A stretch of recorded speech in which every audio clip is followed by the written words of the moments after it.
Governor some high-level questions, and we'll go from there. And go ahead and get started. Thanks, Jeff.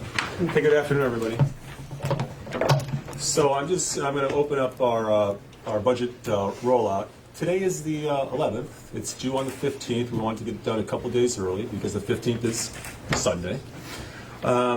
So a lot of work went into the budget. Last year at this time, we had a new administration. We had folks coming on board. We were scrutinizing the budget. And as we all know, we rolled out a budget with pretty large reductions, about $1.6 billion. And that represented what the gap was between revenues and expenditures. Obviously, that began a very robust, vigorous conversation throughout the state of Alaska that continues today. That rollout last year, in some respects, really should have not been a surprise to most Alaskans that have been following this for some time, because we have run a budget deficit in terms of the gap where we've had to use savings over the last several years. So a lot of folks have been having this discussion as to what we're going to do with the budget. Last year we rolled out the budget with the $1.6 billion in reductions. We had a conversation with the legislature. The legislature themselves saw the need for reductions. They agreed to several $100 million in reductions. We vetoed further. We reduced further because we believe that the gap was just way too large. This summer, this fall, we've had time to work with our commissioners, work with the people in the various departments, talk with folks across Alaska, talk with groups that are recipients of our spending and our services and our programs. And so we put together a budget this year that reflects those discussions. We plan on discussing this further with Alaskans. I plan on going out and having meetings with Alaskans in as many communities as possible starting in January to hear what their feedback is in terms of what do they want Alaska to look like going forward. What kind of programs do they want? What kind of services do they want? And how are we going to go about paying for those services? We do this with a backdrop on our private economy. As we know, the private economy is doing better than it has done in the last couple of years. We are out of recession according to many economists. Our unemployment rates are at record lows. Our GDP is up 2 quarters in a row. Last quarter was 4.1%, a pretty steep jump for us, which is all good news. The private sector job development is up. Investment on the North Slope is up. Investment going into the international airport is up. So a lot of good economic news, but we still have a budget to deal with. As we go through the budget, there's a couple themes that I just want to talk to you about that underpin this budget. So enforcing fiscal discipline, you're not going to see an increase in the overall budget this year from our perspective. So we're going to roll out a budget that does not have increases in terms of total budget. We're going to honor the law. And what we mean by that is, for example, the permanent fund dividend still has its calculation in statute. And there's a lot of formula programs that are governed by statute. And so we're going to have to talk about those formula programs and other cost drivers that are embedded annually in the budgets. We're going to make sure that we roll out a budget that's truthful in terms of budgeting. In other words, the numbers and the fund sources and the amounts match so that we're all on the same page. And we're going to keep our commitments to Alaskans. Again, follow the law when it comes to the PFD, our public safety initiatives, and making sure that we keep Alaskans safe. So this was a budget that's not developed by one person. We had time, again, like we said, to develop this budget with a number of folks standing behind me, which will be answering some questions here in just a moment, Alaskans and other stakeholders across the state of Alaska. So we listened to a lot of Alaskans. We had a lot of discussions internally. And this is a springboard, again. This is a budget that comes out as a springboard for discussions with the legislature, with the people of Alaska. Because we have to work together to form a budget that's going to make sense for all of Alaskans. And that's what our goal is. The budget this year absorbs about $160 million in increases from formula-driven programs. So we absorb that internally through efficiencies, and we offset those costs by reductions in other areas. Our formula-driven programs account for over half of the operating budget. So over half of the operating budget is really not in my control to change. If we're going to change any of those formulas, it has to be done with partnership with the legislature. And so our people, our commissioners, are still looking at ways to reduce duplication, reduce duplicate services, cut travel, and any other way they can find to operate more efficiently. So we continue on that course.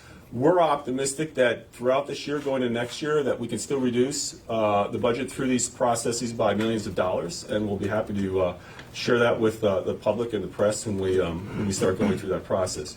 So some of the high points or highlights of the budget. Capital budget was designed to maximize federal funds. It's a total of $1.3 billion. The state portion is $143 million in UGF. That represents about an 8% reduction from the previous year. CBR, the CBR is going to, the budget's going to rely on the CBR this year. About a $1.5 billion draw from the CBR leaves a balance of about $540 million. The PFD, this part of the budget complies with both laws, SB 26 and the decades-old calculations. Operating budget amount is about $4.39 billion in general fund spending. And the long-term fiscal outlook is really going to be predicated upon the discussion around the formula programs, also around some constitutional amendments, the spending and savings rule, for example, to hem us in once we come into some additional revenues, we hope, through the investment on the North Slope. We believe that we should engage the people of Alaska. As I mentioned last year, that the people of Alaska should be part of forming this budget and our sustainable fiscal plan with us, with the legislature, with the governor, the people of Alaska. And so I'm asking the legislature to give due consideration to these constitutional amendments that we introduced last year, because I believe if they are sent to the people of Alaska, that the people of Alaska will vote on those in the positive, because history has shown that when the people of Alaska get involved in the budgeting process to give us sideboards, they take advantage of that. And I think it's the people of Alaska that will lead us out of deficit spending and into a balanced budget for the future. So with that, I'll take a few questions. I do have some other meetings I have to attend to, but the folks behind me will fill in any details that you may have. Let me go ahead and call on you guys individually. Please state your name and affiliation and ask your question. James, go ahead. James Brooks from the Anchorage Daily News. Governor, you had mentioned the importance of following the law on this, and so I wanted to ask you then about the supplemental dividend that you've requested, because paying that supplemental dividend would require violating the legal limit on transfers from the permanent fund in the current fiscal year. Why is it important to pay that dividend, and how do you balance those two conflicting laws? Right, and that's a very good question, because the calculations for that for the dividend have been on the books for almost 40 years. Those statutes have been around for a long time. The permanent fund dividend impacts more people than probably any other program or service that the state of Alaska delivers. Approximately 660,000 people are impacted by that program. And so there's no doubt we have to continue a discussion on the future of the PFD, but right now you've got a set of laws that calls for a calculation of a certain amount, and we're going to follow those laws. Okay. Second question, Shauna. Shauna Crondall, Alaska Education Update. Can you talk about your education budget? Are there any cuts, and what's your vision? There's no cuts in education. No, okay. No cuts in education. We'll be rolling out some initiatives in the near future on reading, tribal compacting, algebra, et cetera, but there's no cuts right now. Okay, so you have policy things that you're going to be focusing on. Yes. Okay. Greg, Andrew, did either one of you have a question? Greg? Greg Knight, KINY News of the North. Governor, with a full PFD, under current revenue and expense projections, would it not increase the deficit to almost $900 million? And should an income tax be on the table? I think I'm sure there will be folks that will have discussions in the legislature about revenues this year. But in terms of the dividend, for almost 40 years, it was a transfer from the permanent fund, the ERA of the permanent fund, to the people of Alaska. It was only the last couple of years that folks start to look at it as an appropriation, as part of the overall budget package. But prior to that, it wasn't. And so until those statutes are changed, modified in some form or fashion, we continue to view the PFD as a transfer to the people of Alaska, and we will continue to follow those calculations. Okay. Peter, did you have a question back there? I did. Peter Siegel, Juneau Empire. You said that you want to have a conversation with Alaskans, but you've also said in this press conference that you've been talking to Alaskans, and there was a lot of action over the summer responding to your previous budget. What more do you want to understand from the people of Alaska? Good question. So I want to go out and present all the numbers to the people, because they'll see that our savings is diminishing, that we're going to have to make some decisions, hard decisions, tough decisions. We began that last year. Are we going to reduce services, or do the people of Alaska want to ponder revenues? There's one way or the other that you have to pay for this, or a combination of both. You no longer can rely on savings. We're drawing down on our savings, and we know that. Our approach last year was to reduce the size of government. Our approach this year is to absorb the $160 million that would have been growth within the budget through efficiencies. We'll continue to look at efficiencies and keep the government as tight and as small as we possibly can. But unless there's going to be changes in formula programs, changes in laws about statutes that are on the books that drive some of these programs, we are not going to be able to keep this budget, shrink the size of this budget, unless the people of Alaska want those formula programs changed. So we want to talk to them about formula programs, what we have left in savings, and hear their feedback. We want to get their feedback on this. But folks behind me will be able to answer detailed questions and dive into the budget more, and we'll continue to have these discussions. But I'm going to run right now, but I do appreciate this. We'll have information up on the website, and Owen will be able to talk to you more about some detail on the questions. Any questions there? Okay? Thanks, folks, very much. Okay. All right, let's go ahead and transition to the second part of the news conference. I'm sorry, Andrew, I'll give you the first crack here. We have commissioners and OMB staff that can answer more detailed questions about the fiscal summary. Something we can... The governor last year had proposed paying back the amount that had been cut from dividends in 2016, 2017, and 2018. And I wanted to find out if the governor still supports that, and if so, where the money would come from, and if that's built into this budget. So that legislation is still in the legislative process. There's been no movement on it. There's been no request for back pay. The governor has submitted the 2019 supplemental payment, and that's where that stands. Okay. Let's take one more question here in the room, and then we'll go online. Anyone? Peter? So the governor said one of the efficiencies that they're looking for is reducing travel. Does that mean moving more state positions to Anchorage from Juneau? I'll take the question. Thanks for the question, Peter. So we're looking at different ways that we can increase efficiency and effectiveness across the government. In all of our departments, we're going to reduce redundancies, spending, travel, and waste. We'll look for increasing efficiencies and effectiveness, and all together looking for how we can achieve results. That's the end focus. So all of the departments are managing to mission. And mission will mean putting positions where they'll best achieve mission.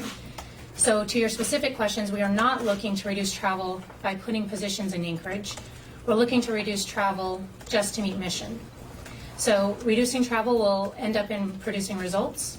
Reducing travel is not just going to be to move positions to Anchorage. We'll be moving positions to Anchorage if it helps to achieve mission and helps to achieve results. That's the end game. We're not focusing on input of money. We're focusing on output of results across the board. Okay. Let's go ahead and take some questions online on the teleconference. Again, please state your name and affiliation, and if operator, you could patch through the first question, please. Certainly. Anybody on the phone lines to register a phone question, please press the 1-4. And our first question is from the line of Becky Borer. Please go ahead. Thank you. I'm not sure who is best situated to answer this question. Becky Borer with the Associated Press. The governor talked about cost drivers and formula-driven programs. Can you provide specifics on what would be examples of the formula programs or cost drivers that you would like the legislature to weigh, to analyze? And is the administration planning at any point to propose on its own any specific changes to these formula programs, or leave that in the court of the legislature?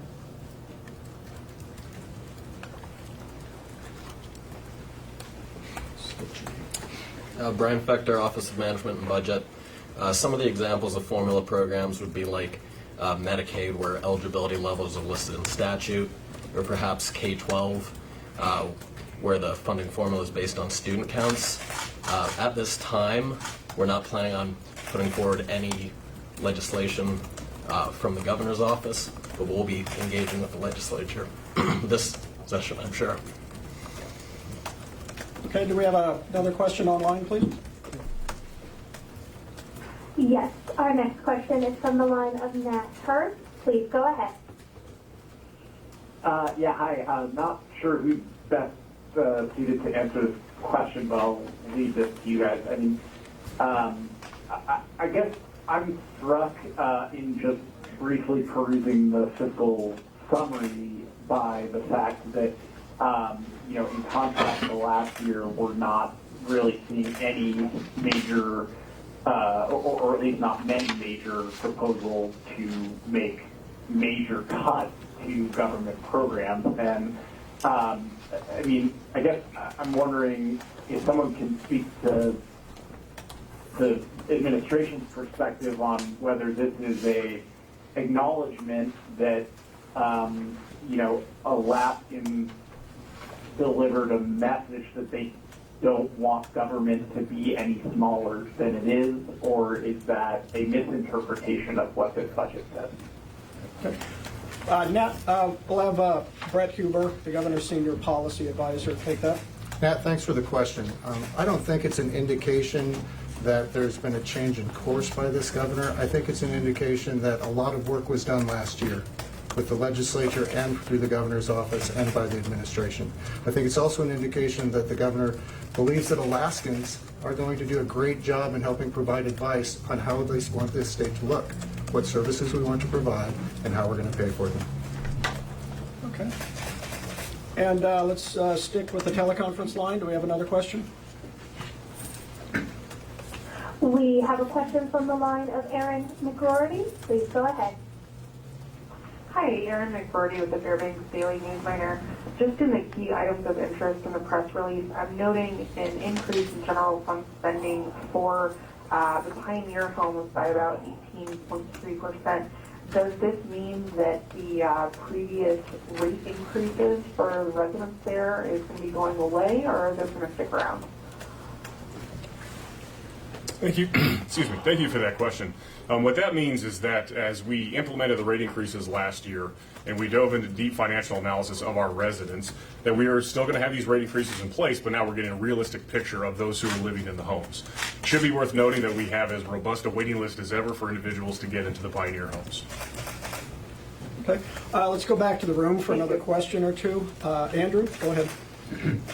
With the drawings on the CBR, if that were to happen in this budget, then there would be more taken from the CBR. More than half the money would be taken from the CBR. It sounds like 3/4, roughly. Does the governor want to see changes this year that would prevent, does he feel that it's imperative or that it's essential that there are changes this year that would prevent a similar imbalance next year?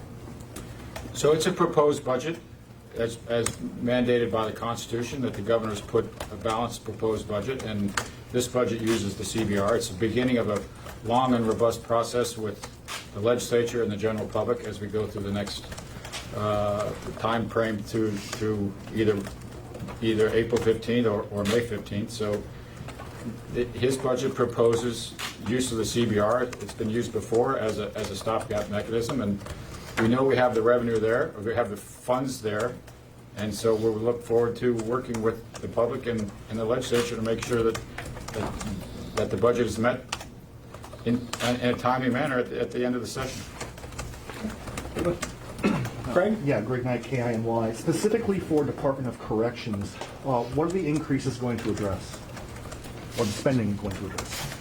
Thank you, Greg, for that question. We have a $24 million increase, and that is specifically for population management, reducing recidivism, and our ongoing recruitment efforts.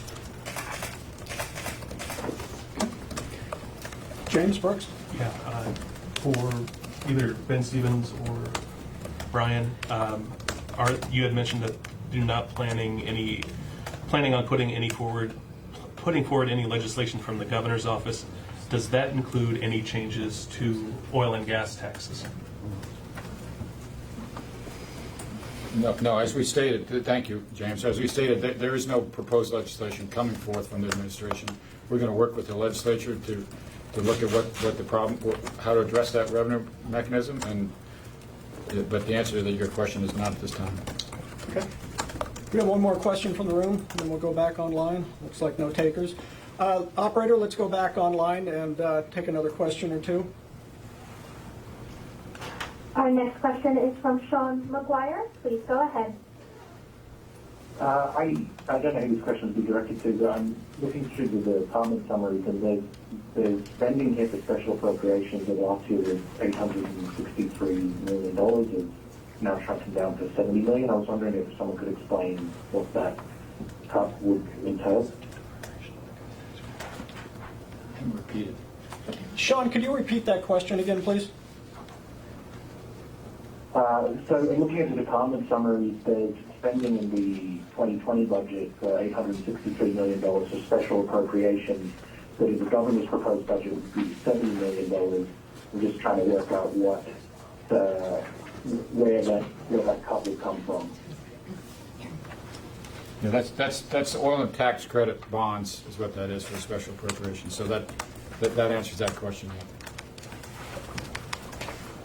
Okay, let's take another question online, please. Our next question is from Elwood Bremer. Please go ahead. Hi, I'm just curious, given the stark difference between this year's budget and last year's, would the administration be happy with a budget that looked largely similar to this proposal, given spending $1.5 billion in savings, or are you hoping there are changes to it?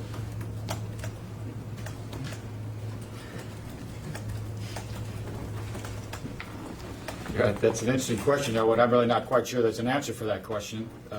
It's, as we said in the beginning, this is a proposed budget by the administration that's been assembled from the foundation up, taking into consideration the Alaskans' input, all the input from the departments, and this is the beginning of the process, and the legislature essentially will have their opportunity from the 16th on to digest it and make modified proposals as well. So the answer to that is we'll have to wait and see how this debate evolves. Okay. Take another question online, please. We have a follow-up question from Becky Orr. Please go ahead. Thank you, Becky Orr, the Associated Press.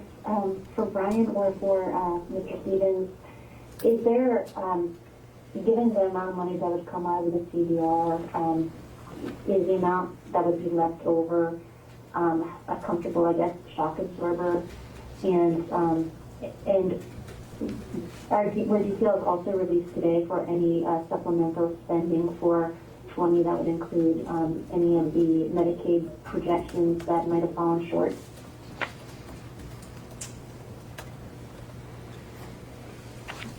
So thank you for that question. I think you have two questions, one regarding the CBR. Again, going back to the statement that this is a proposed budget that goes forth to the legislature, and the legislatures are the appropriation body, and so we're going to be in discussion with them, and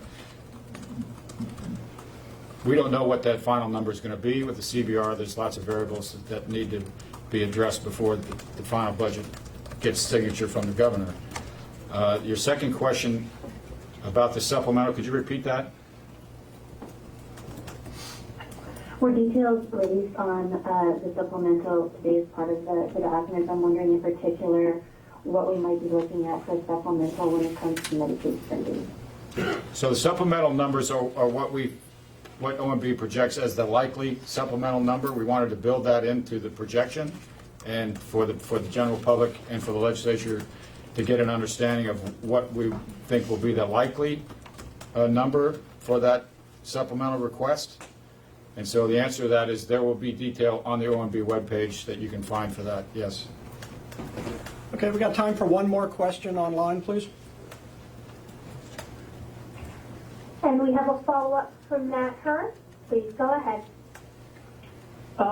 Yeah, I'm going to kind of try to put two questions together here, maybe at my own peril. But I mean, I'm struck by the fact drawing $1.5 billion from reserves when there's about $2 billion in those reserves. I mean, how is that not a problem? A and B, is the Dunleavy administration still ruling out taxes as one way to help fill some of that deficit? Matt, no peril to Dad. Be happy to try to do my best to answer both of those questions. The first is the $1.5 billion draw that is shown as a fund source in this budget, as Chief of Staff Stevens said, is a beginning point, right? And you don't cash that check on the day that we do this budget release. There's a robust conversation that needs to be had with the legislature and all Alaskans, again, about what we want to be as a state, what we want to provide, and how we want to pay for it. I think the governor is open to all conversations with the legislature, and the public, and we're looking forward to having them. Okay, let's go ahead and wrap it up here with a final question in the room. James, you have a question? On the tax. Yeah, that's what I was going to follow up on anyway. Oh, I'm sorry. No peril, I just forgot part two. So again, the discussion I think really needs to be on that big process, and the governor trusts Alaskans and trusts the legislature to have this discussion, to have this input. We've not identified a single source. We've not identified a single answer. It's the governor's job to help lead us through this discussion and make sure all Alaskans are represented. Matt, that means revenues and expenditures at some point have to come in line in a sustainable manner, and I think everything's on the table in that discussion. This is just a question, general question for you. I mean, Brett Reaver had just said it's the governor's job to lead us through this discussion. I mean, what meeting did the governor have to go to? What meeting is more important than the budget? He had another obligation, I'm sorry. What is it? If you have any follow-up questions, we'll be happy to take it. So, anyway, I think we are out of time. I appreciate you all coming. If you have any follow-up questions, please send me an email. I'll get you an answer as quickly as possible. I know you guys are on deadline, and thanks for coming.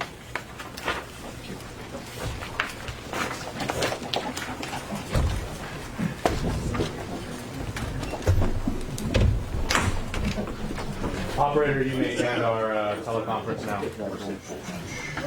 Perfect. Thank you. Have a great day. Revenue Commissioner around? I just had a quick question for him.